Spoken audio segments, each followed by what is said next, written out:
उज्यालो radio नेटवर्कसँगै उज्यालो online र mobile एप्लिकेशनबाट एकसाथ प्रसारण भइरहेको नेपाल दर्पणमा साथी भोजेन्द्र बस्नेतसँगै अर्जुन पोखरेलको नमस्कार।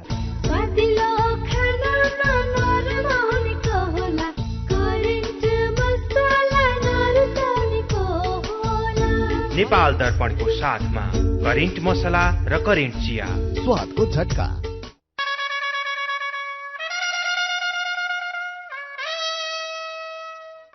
चुनाव 79 अब 13 दिन बाँकी। नेपाल दर्पण सुरु गरौं मुख्य खबरका शीर्षकहरूबाट। विभिन्न अभियानका नाममा चुनावको स्वच्छतामाथि दुष्प्रचार नगर्न प्रमुख निर्वाचन आयुक्त थपलियाको चेतावनी। विकट जिल्लाका मतदान केन्द्रमा कर्मचारी खटाउन सुरु। चुनाव नजिकिँदै गर्दा दलहरू प्रचार प्रसारमा व्यस्त। मतदाता शिक्षा प्राथमिकतामा परेन। कसरी मत दिने भन्नेमै मतदाता अलमलमा। कसरी दिने हो, के गर्ने हो, मतपत्र कतिवटा हुन्छ, के गर्ने कसो गर्ने भन्ने थाहै चाहिँ छैन। पोखरा क्षेत्रीय अन्तर्राष्ट्रिय विमानस्थलमा मंसिर 14 गतेदेखि यान्त्रिक परीक्षण उडान हुने। पुसको 17 गतेदेखि व्यावसायिक उडानको तयारी। रिठेपानी डाँडा कटान सुरु। मानिसकै गलत व्यवहारका कारण जलवायु परिवर्तनको संकट बढ्दै गएको संयुक्त राष्ट्रसंघका महासचिव गुटेरेसको भनाई। यसै दशकमा जलवायु परिवर्तनसँग हार जितको फैसला हुने टिप्पणी। र प्रधानमन्त्री कप क्रिकेटमा सुदूरपश्चिमको पहिलो जित। मधेस सेमिफाइनलमा च्याम्पियन्स लिग फुटबलको नकआउट चरणको तालिका सार्वजनिक। बायर्नले PSG र लिभरपुलले रियल मड्रिडसँग खेल्ने। ए छोरियो, कताबाट आयौ? अंकल, हामी युनिभर्सल कलेजमा BBS र BSW पढ्न भर्ना भएर आएको। छोरीहरू पनि त्यति टाढा किन पुगेका? जता पढे पनि एउटै त हो नि, सर्टिफिकेट पाए भइगयो नि। होइन अंकल, अबको जमानामा सर्टिफिकेटले मात्रै पुग्दैन, कम्प्युटरको ज्ञान पनि चाहिन्छ। युनिभर्सलमा BBA मा जस्तै BBS र BSW का विद्यार्थीलाई एक्स्ट्रा कम्प्युटर कोर्सको पढाइ हुन्छ नि। त्यस्तै क्लास पनि बिहान 9:30 बजेसम्म मात्र। काम र पढाइ सँगसँगै लैजान सकिन्छ। थोरै पैसामा धेरै ज्ञान र सिप। राम्रो पढाइ, जागिर खान चाहिने सिप र कला सबै सिकाइन्छ। ठीक भन्यौ कि क्या हो छोरी? मेरो छोरा र छोरीलाई पनि त्यही पढाउनु पर्यो। बरु टेलिफोन नम्बर भन त बा। टेलिफोन नम्बर लु टिप्नुस् त, 01 46 20 523। Welcome to Universal College, Santinagar, Kathmandu. We not only give fees to our students, but also teach them fishing skills.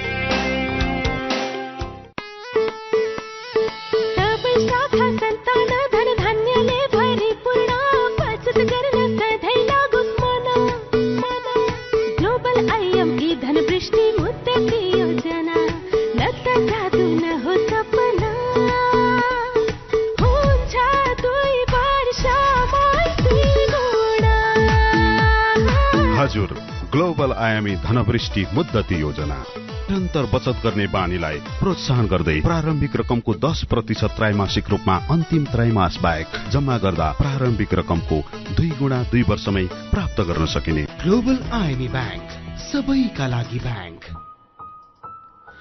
Nepal दर्पणमा अब खबरको सिलसिला। प्रमुख निर्वाचन आयुक्त दिनेश कुमार थपलियाले चुनावको स्वच्छतामाथि दुष्प्रचार नगर्न चेतावनी दिनुभएको छ। निर्वाचन आयोगले आज कलाकारहरूसँग गरेको अन्तर्क्रियात्मक कार्यक्रममा थपलियाले नो नट अगेन अभियानबारे बोलिरहँदा कसैले पनि चुनाव र उम्मेद्वारहरूप्रति लक्षित मिथ्या सूचना, चरित्र हत्या लगायतका परिणामयुक्त शब्दहरूको प्रयोग गर्न नहुनेप्रति सचेत हुन आग्रह गर्नुभयो। उहाँले लोकतन्त्रको आडमा कसैले पनि चरित्र हत्या गर्ने कुरा स्वीकार्य हुन नसक्ने भन्दै घृणास्पद अभिव्यक्तिप्रति आयोग गम्भीर हुने बताउनुभयो। प्रमुख निर्वाचन आयुक्त थपलियाले चुनाव रूपी सुन्दर तलाउमा अँध्यारो कोठामा बसेर कसैले दुष्प्रचार रूपी ढुङ्गा हान्छ भने आयोगले पनि त्यसको अध्ययन र अनुसन्धान गरेर कारवाही गर्ने चेतावनी दिनुभयो। उहाँले no not again, no never again, elect and again and again जस्ता शब्दहरू भन्नलाई आयोगले नरोकेको भन्दै यी कुराहरू भनिरहँदा सभ्य भाषाको प्रयोग गर्न सचेत गराउनुभयो। उहाँले उम्मेद्वारहरूलाई पनि आफ्नो प्रचार प्रसार गर्ने नाममा अरूलाई गाली नगर्न पुनः आग्रह गर्नुभएको छ। के तपाईले म गतिलो छु भन्नको निम्ति 15 मिनेट आफू गतिलो छु भन्न 13 मिनेट अर्कालाई गाली गर्नुपर्ने साहित्य कहाँ पढेर आउनुभएको नेताज्यू भनेर त मैले सोधेको छु त। सोधिदिनुहोस् न 2-4 ठाउँ प्रश्नहरू। तपाईँले पनि त त्यसरी सोधिदिँदा हुन्छ। आफ्ना एजेन्डा, आफ्ना विचार, आफ्ना धारणा सबै कुराहरू लान सकिन्छ। तर अरूलाई गाली गलोज गर्ने, अरूलाई नराम्रो भन्ने, चरित्र हत्या गर्ने जस्ता कुराहरू नगरौं भन्ने आयोगको भनाइ हो।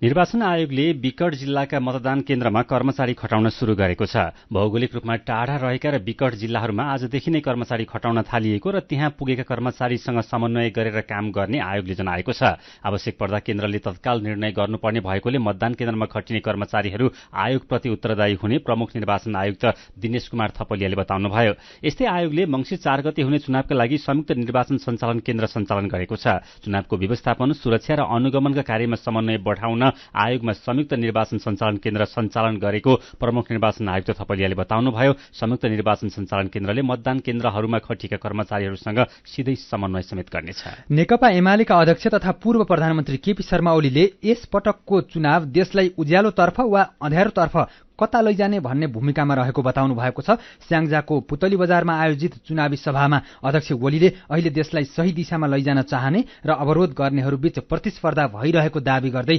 मतदाता सचेत हुनुपर्ने बताउनुभयो। अहिलेको सत्ता गठबन्धन स्वार्थका लागि जोडिएको गठबन्धन भएको आरोप दोहोर्याउँदै ओलीले यो कुनै पनि बेला छुटिन सक्ने बताउनुभयो। ओलीले आज बागलुङ र स्याङ्जा तथा पोखरामा भएका विभिन्न आमसभा र कार्यकर्ता भेलालाई सम्बोधन गर्नुभएको छ। चुनाव नजिकै गर्दा दलहरू प्रचारमा व्यस्त छन्। निर्वाचन आयोगले अरू तयारीसँगै मतदाता शिक्षा अभियान पनि सञ्चालन गरेको जनाएको छ। तर कतिपय मतदाता अझै अन्यलमा छन्। मतदाता शिक्षा प्रभावकारी बन्न नसकेकोले धेरै भोट बदर हुन सक्ने चिन्ता छ। पाल्पाबाट उज्यालो सहकर्मी देव पचभैयाको रिपोर्ट।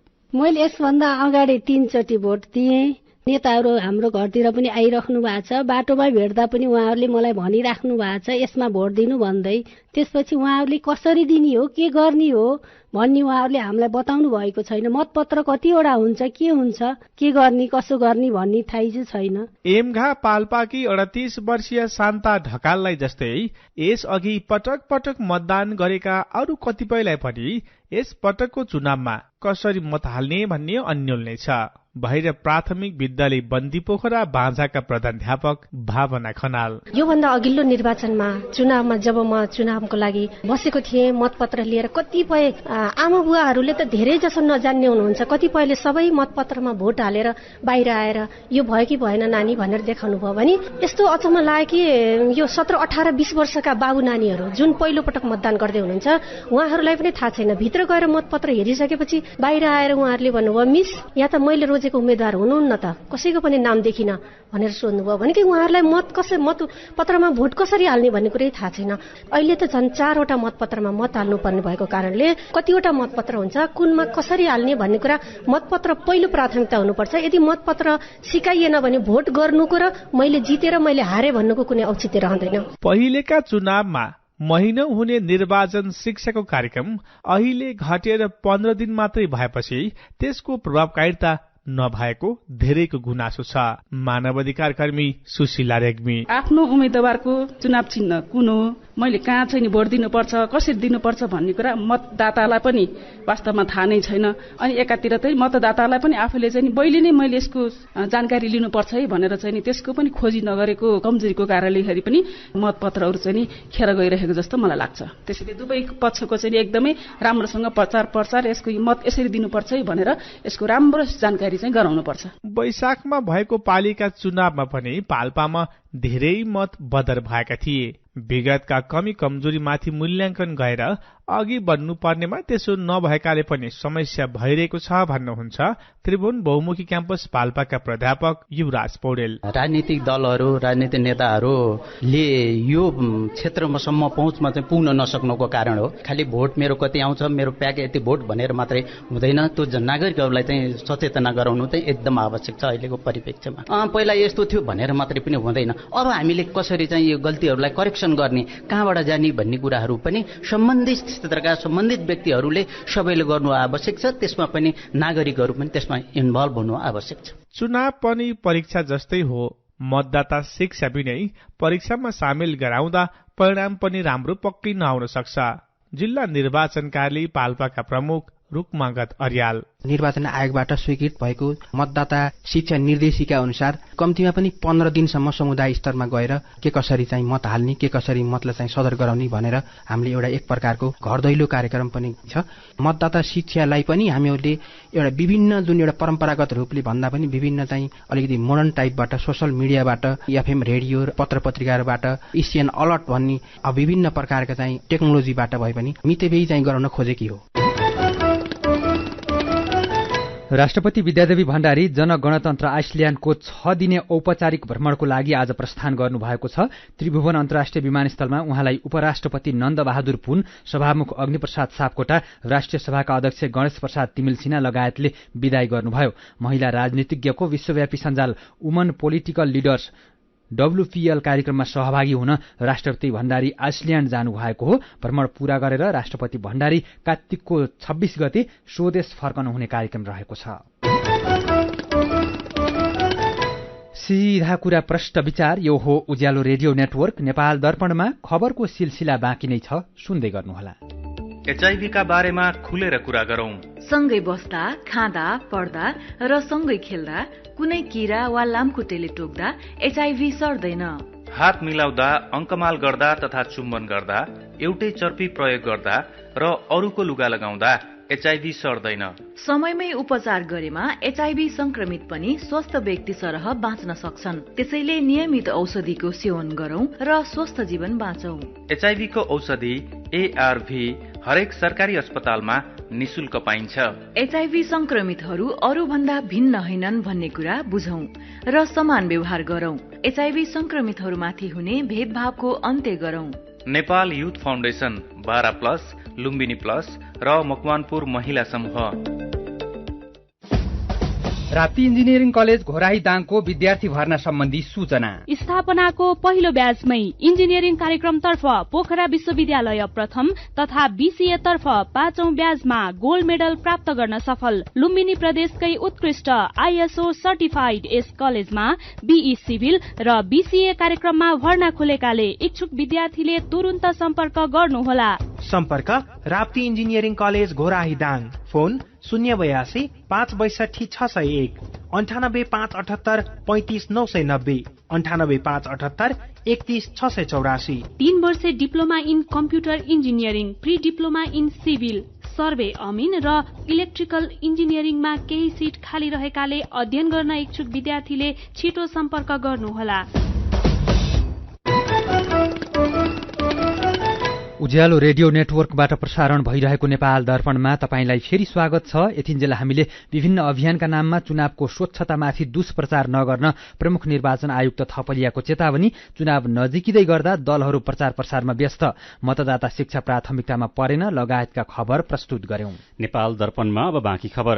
पोखरा क्षेत्रीय अन्तर्राष्ट्रिय विमानस्थलमा आउँदो मंसिर 14 गतेदेखि क्यालिब्रेसन फ्लाइट अर्थात यान्त्रिक परीक्षण उडान सञ्चालन हुने भएको छ। आउँदो जनवरी 1 तारिक अर्थात पुस 17 गतेदेखि व्यावसायिक सञ्चालनको घोषणा गरेको पोखरा विमानस्थलमा मंसिर 14 गते क्यालिब्रेसन फ्लाइटको तयारी भएको नेपाल नागरिक उड्डयन प्राधिकरणका महानिर्देशक प्रदीप अधिकारीले जानकारी दिनुभयो। यान्त्रिक उडानका लागि नोभेम्बर 25 तारिकमा एरोथाईको प्राविधिक टोलीसहितको जहाज नेपाल आउनेछ। यो जहाजले यान्त्रिक उडान मार्फत विमानस्थलका कम्युनिकेसन, नेभिगेसन र सर्भिलेन्समा जडित उपकरणहरूले काम गरे नगरेको जाँच गर्नेछ। यही कम्पनीले गएको वर्ष फागुन 6 गते गौतम बुद्ध अन्तर्राष्ट्रिय विमानस्थलमा पनि यान्त्रिक परीक्षण उडान गरेको थियो। विमानस्थल नजिकै फोहोर फाल्ने ठाउँ रहेकाले चराको जोखिमलाई ध्यान दिँदै अहिलेको आन्तरिक विमानस्थल दिउँसो र अन्तर्राष्ट्रिय विमानस्थल रात्रिकालीन उडान गर्ने योजना रहेको महानिर्देशक अधिकारीले बताउनुभयो। विमानस्थल निर्माणमा झण्डै 22 अर्ब रुपियाँ लगानी हुने प्राधिकरणको भनाइ छ। 2 वर्ष अघि नै सम्पन्न गर्ने लक्ष्य लिए पनि कोभिड-19 महामारी लगायतका कारण निर्माण सम्पन्न हुन केही ढिलाइ भएको हो। यसैबीच ठूला जहाजको उडान तथा अवतरण अवरोध गर्ने भनिएको विमानस्थल नजिकै पर्ने रिठेपानी डाँडा कटानको काम आजदेखि शुरू भएको प्राधिकरणले जनाएको छ। धावर मार्गको अप्रोच पर्ने भएकोले झण्डै 40 मिटर डाँडा काटेर समतल बनाइनेछ। 2 हप्तामा 14 मिटर डाँडा काटेर यान्त्रिक उडान गर्ने विमानस्थलको योजना छ। नेपाल सरकार र एसियाली विकास बैंक ADB बीच नेपालको पहाड़ी क्षेत्रमा ओखर र फलफूल प्रजाति खेती सुधारको लागि वित्तीय लगानी गर्ने सम्झौता भएको छ। अर्थ मन्त्रालयमा आयोजित कार्यक्रममा अर्थ सचिव कृष्णहरि पुष्कर र नेपालका लागि एसियाली विकास बैंकका देशीय निर्देशक अर्नौड काउ क्विस बीच नेपालको पहाडी क्षेत्रमा ओखर र फलफूल प्रजाति खेती सुधारको लागि वित्तीय लगानी सम्झौतामा हस्ताक्षर भएको हो। सम्झौता अनुसार बैंकले 7 अर्ब 79 करोड़ रुपैयाँ सहुलियत ऋण र 1 अर्ब 30 करोड़ रुपैयाँ अनुदान दिनेछ। ओखर र फलफूल खेती सुधार परियोजनाबाट प्रदेश 1, बागमती, गण्डकी, कर्णाली र सुदूरपश्चिम प्रदेशका झण्डै 30,000 घर परिवार लाभान्वित हुनेछन्। जलवायु सहन सक्ने ओखर र फलफूल प्रजातिका बोट बिरुवा नेपालको पहाडी क्षेत्रको 10,000 हेक्टरमा लगाउने सहमति भएको छ। नवलपरासी बर्दघाट सुस्ता पश्चिममा सञ्चालनमा रहेका र आउँदा दिनमा खुल्ने उद्योगलाई पर्याप्त र भरपर्दो तथा गुणस्तरीय विद्युत आपूर्तिका लागि निर्माणाधीन 132 केभी सुनवल सब स्टेशनको निर्माण कार्य अन्तिम चरणमा पुगेको छ। नवलपरासी बर्दघाट सुस्ता पश्चिमको सुनवल नगरपालिका वडा नम्बर 7 मा निर्माणाधीन सब स्टेशनको निर्माण कार्य 1 महिनाभित्र सम्पन्न गरी सञ्चालनमा ल्याउने लक्ष्य राखी काम भइरहेको छ। सब स्टेशनका उपकरणहरू जडान धमाधम भइरहेको छ। नेपाल विद्युत प्राधिकरणका कार्यकारी निर्देशक कुलमान घिसिङ, वितरण तथा ग्राहक सेवा निर्देशनालयका उपकार्यकारी निर्देशक मनोज सिलवाल, लुम्बिनी प्रदेशका प्रादेशिक कार्यालय निर्देशक नवराज ओझा लगायतको उच्चस्तरीय टोलीले सब स्टेशन निर्माण प्रगतिको स्थलगत अनुगमन गरी 1 महिनाभित्र सञ्चालनमा ल्याउन आग्रह गरेको छ। वर्षायाममा बढेको डेंगीको संक्रमण घट्न थालेको छ। चिसो बढेसँगै डेंगी संक्रमण फैलाउने लामखुट्टे पनि घटेको र संक्रमण घट्दै गएको डाक्टरहरूले बताएका छन्। कार्तिक 15 गतेदेखि 20 गतेसम्मको समयमा 624 जनामा मात्रै डेंगी संक्रमण पुष्टि भएको स्वास्थ्य सेवा विभागले जनाएको छ। यसअघि असोजको 15 देखि कार्तिकको 15 गतेसम्म 17,717 जनामा डेंगी पुष्टि भएको थियो। इपिडेमियोलोजी तथा सरुवा रोग नियन्त्रण महाशाखाका निर्देशक डाक्टर चुमनलाल दासले डेंगीको संक्रमण विगत 2 हप्ता देखि घटेको बताउनुभयो। उहाँले अबको 15 दिनभित्र यो संख्या निकै कम हुने बताउनुभयो। शुक्रराज ट्रपिकल तथा सरुवा रोग अस्पतालमा अहिले डेंगीका 9 जना मात्रै बिरामी रहेको निर्देशक डाक्टर मनिषा रावलले जानकारी दिनुभयो। यसैबीच पछिल्लो 24 घण्टामा 15 जनामा कोरोना भाइरसको संक्रमण पुष्टि भएको छ। पीसीआर र एन्टिजेन गरी 1548 जनाको नमूना परीक्षण गर्दा 15 जनामा कोरोना भाइरसको संक्रमण पुष्टि भएको स्वास्थ्य तथा जनसंख्या मन्त्रालयले जनाएको छ। थप 8 जना कोरोना संक्रमित निको भएका छन्। अहिले नेपालमा 577 जना कोरोना भाइरसका सक्रिय संक्रमित छन्। यसैबीच थप 1,07,500 जनाले कोरोना विरुद्धको खोप लगाएको विवरण प्राप्त भएको स्वास्थ्य तथा जनसंख्या मन्त्रालयले जनाएको छ। रूपन्देहीमा एक दम्पति मृत भेटिएका छन्। देवदह नगरपालिका वडा नम्बर 5 पालपाली टोलमा 36 वर्षका बालेन्द्र जोल्मी मगर र उहाँकी श्रीमती 32 वर्षकी हेमकला मृत भेटिनु भएको हो। उहाँहरू आफ्नै घरमा बिहान मृत भेटिएको प्रहरीले जनाएको छ। प्रहरीका अनुसार बालेन्द्र वैदेशिक रोजगारीबाट 4 दिन अघि मात्रै घर फर्कनु भएको थियो। छिमेकीहरूले घरमा झै झगडा तथा होहल्ला गरेको केही थाहा नभएको बताएका छन्। उनीहरूका 8 वर्षका एक छोरा रहेका छन्। यसैबीच रोल्पामा छोराले हानेको पिर्काले लागेर बाबुको ज्यान गएको छ।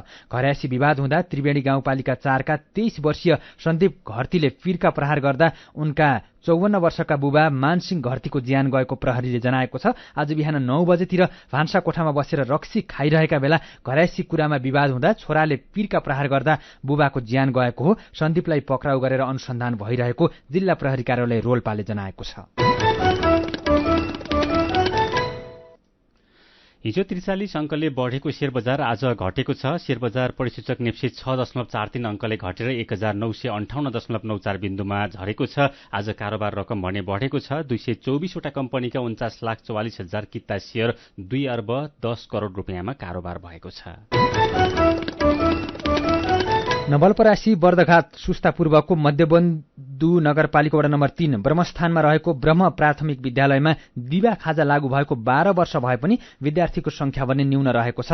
2067 सालमा दिवा खाजा कार्यक्रम लागू हुँदा 100 जना भन्दा धेरै विद्यार्थी रहेको यस विद्यालयमा अहिले 45 जना मात्रै विद्यार्थी अध्ययनरत छन्। धेरै विद्यालयहरूमा दिवा खाजा कार्यक्रम सञ्चालनमा आएपछि विद्यार्थीको संख्या बढेको भए पनि ब्रह्म प्राथमिक विद्यालयमा भने संख्या बन्न सकेको छैन। नेपाल सरकारले सीमान्तकृत तथा लोपोन्मुख जातिका विद्यार्थी अध्ययन गर्ने विद्यार्थीलाई लक्षित गरेर 2067 सालमा विद्यालयमा दिवा खाजा कार्यक्रम लागू गरेको थियो। त्यसको केही वर्षपछि अन्य विद्यालयमा समेत दिवा खाजा कार्यक्रम लागू गरेपछि विद्यार्थी घट्ने क्रम घटेको थियो। तर नवलपरासीको ब्रह्म प्राथमिक विद्यालयमा भने विद्यार्थीहरू बढ्नुको साटो घटिरहेका प्रधानाध्यापक पूर्णबहादुर केसीले बताउनु भएको छ।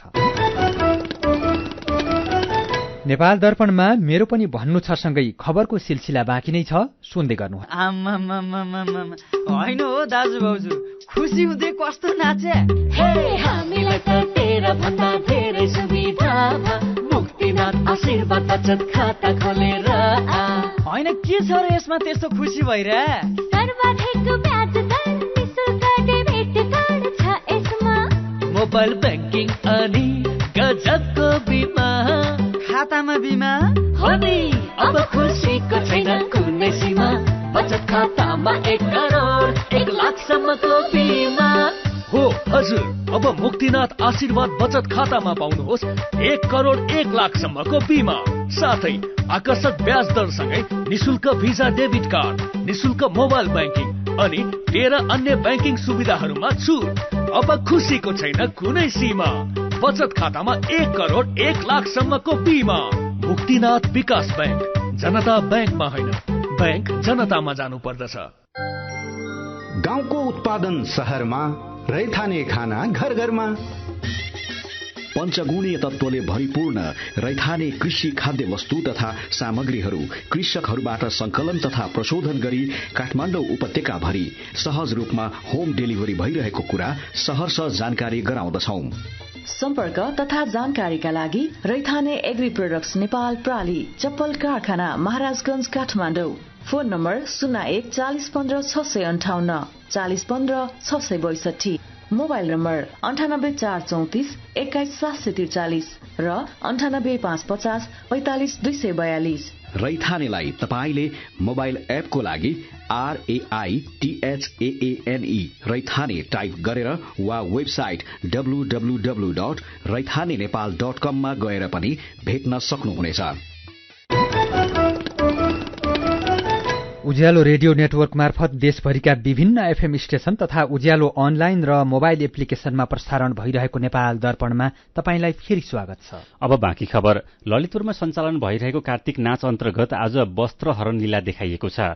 हिजो बेलुकी नृसिंह अवतार नृत्य अर्थात हिरण्यकशिपुको वधको दृश्य देखाइएको थियो। भोलि दधी लीलासँगै कार्तिक नाच सम्पन्न हुने कार्तिक नाच संरक्षण समितिले जनाएको छ। सिद्धि नरसिंह मल्लले नेपाल सम्मत 761 मा यो नाचको प्रचलन शुरू गराएका संस्कृतिविदहरू बताउँछन्। काठमाडौँ महानगरपालिकाले सामुदायिक विद्यालयबाट ट्राफिक सचेतना कार्यक्रम शुरू गर्ने भएको छ। महानगरकी उपप्रमुख सुनिता डंगोल, उपत्यका ट्राफिक प्रहरी कार्यालयका प्रमुख एवं प्रहरी नायब महानिरीक्षक मीरा चौधरी सहित अधिकारीहरूको बैठकले यस्तो निर्णय गरेको हो। सचेतना कार्यक्रमको पहिलो चरणमा सामुदायिक विद्यालयहरूमा कक्षा सञ्चालन हुनेछन्। अर्घाखाँचीको सन्धिखर्क नगरपालिकाले कृषकहरूलाई उन्नत जातको गहुँको बिउ वितरण गर्न शुरू गरेको छ। कृषकहरूको मागका आधारमा कृषकहरूलाई 50% अनुदानमा उन्नत जातको गहुँको बिउ वितरण गर्न शुरू गरेको सन्धिखर्क नगरपालिकाका प्रमुख प्रशासकीय अधिकृत खुमलाल भूषालले बताउनुभयो। मुस्ताङको मुक्तिनाथ क्षेत्रमा पर्यटकको आगमन बढेको छ। घुमघामको सिजनमा मुक्तिनाथ मन्दिरमा दर्शन गर्न जाने धार्मिक पर्यटक तथा ट्रेकिङ गर्ने पर्यटकको संख्या बढेको मुक्तिनाथ विकास समितिले जनाएको छ।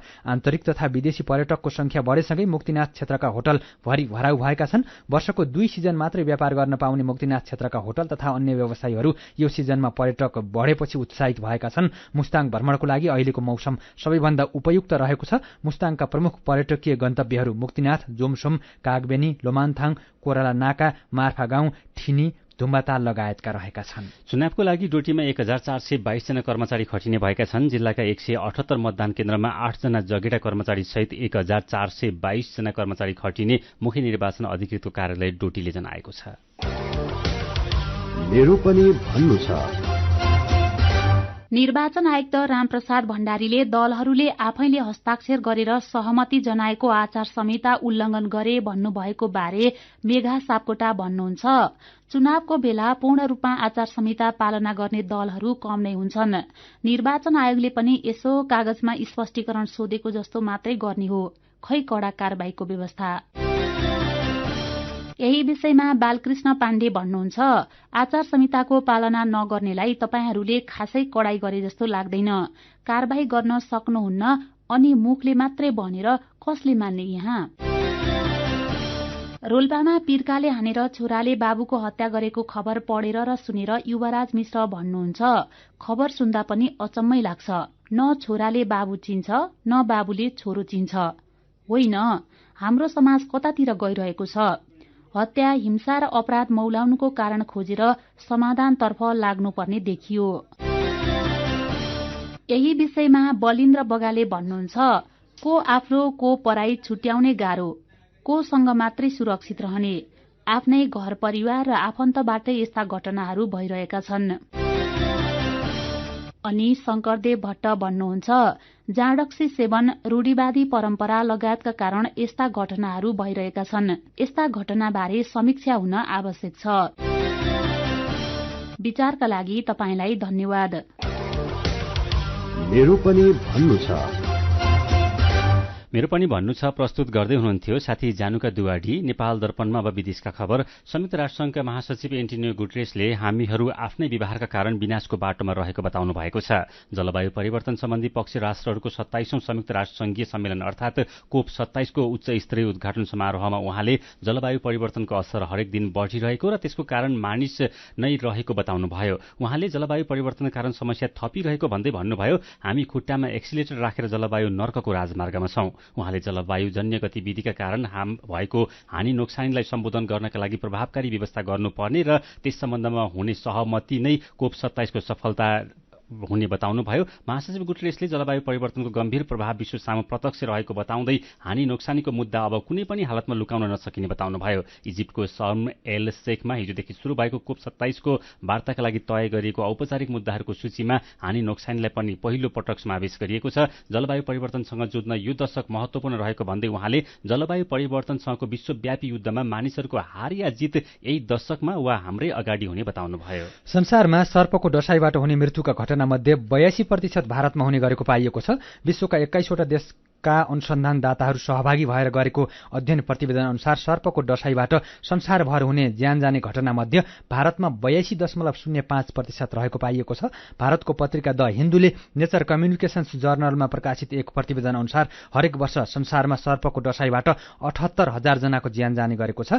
त्यसमध्ये भारतमा मात्रै 64,000 जनाको ज्यान जाने गरेको पाइएको छ। भारतको उत्तर प्रदेशमा मात्रै सर्पको डसाईबाट वर्षेनी 16,000 जना भन्दा धेरैको ज्यान जाने गरेको प्रतिवेदनमा उल्लेख छ।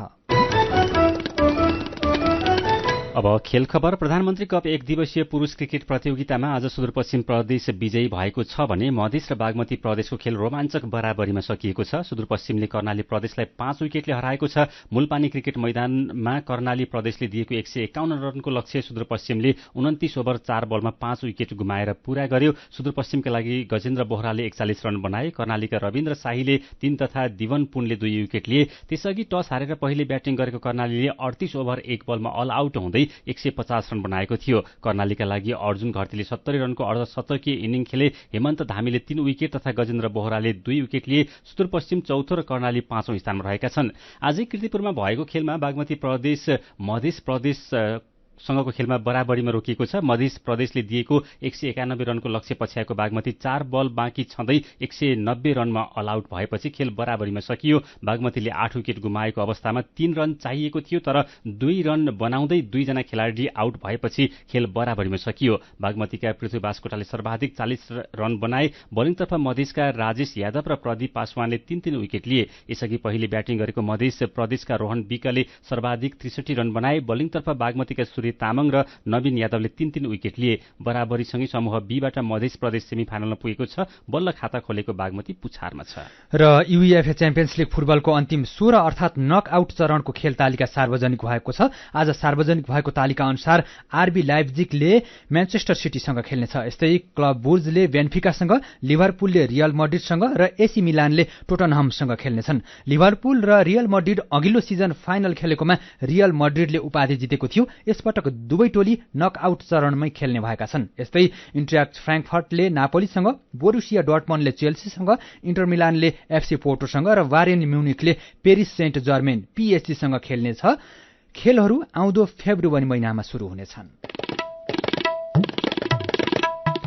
खेल खबरसँगै हामी नेपाल दर्पणको अन्त्यमा आइपुगेका छौं। आजका मुख्य खबरका शीर्षकहरू फेरि एकपटक। विभिन्न अभियानका नाममा चुनावको स्वच्छतामाथि दुष्प्रचार नगर्न प्रमुख निर्वाचन आयुक्त थपलियाको चेतावनी। विकट जिल्लाका मतदान केन्द्रहरूमा कर्मचारी खटाउन सुरु। चुनाव नजिकिँदै गर्दा दलहरू प्रचारमा व्यस्त। मतदाता शिक्षा प्राथमिकतामा परेन।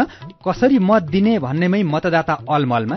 पोखरा क्षेत्रीय अन्तर्राष्ट्रिय विमानस्थलमा मंसिर 14 गतेदेखि यान्त्रिक परीक्षण उडान हुने। पुसको 17 गतेदेखि व्यावसायिक उडानको तयारी। रिठेपानी डाँडा कटान गर्न सुरु। मानिसकै गलत व्यवहारका कारण जलवायु परिवर्तनको संकट बढ्दै गएको संयुक्त राष्ट्रसङ्घका महासचिव गुटेरेसको भनाई। यसै दशकमा जलवायु परिवर्तनसँग हार जितको फैसला हुने टिप्पणी। र प्रधानमन्त्री कप क्रिकेटमा सुदूरपश्चिमको पहिलो जित। मधेस सेमिफाइनलमा च्याम्पियन्स लिग फुटबलको नक आउट चरणको तालिका सार्वजनिक। बारेनले पीएसजी र लिभरपुलले रियल मड्रिडसँग खेल्ने। आजको नेपाल दर्पण सकिएको छ। प्राविधिक साथी संघर्ष विष्टसँगै हामी भोजेन्द्र बस्नेत र अर्जुन पोखरेल पनि विदा हुन्छौं। उज्यालोको मोबाइल एप्लिकेशन र अनलाइनमा प्रसारण भइरहेका सामग्री भाइबरमा पनि उपलब्ध छन्। तपाईको वडामा खटिएका प्रतिनिधि या निर्वाचन कार्यालयबाट चुनावमा भोट हाल्ने सही तरिका थाहा पाइराख्नुहोस्। नमस्कार।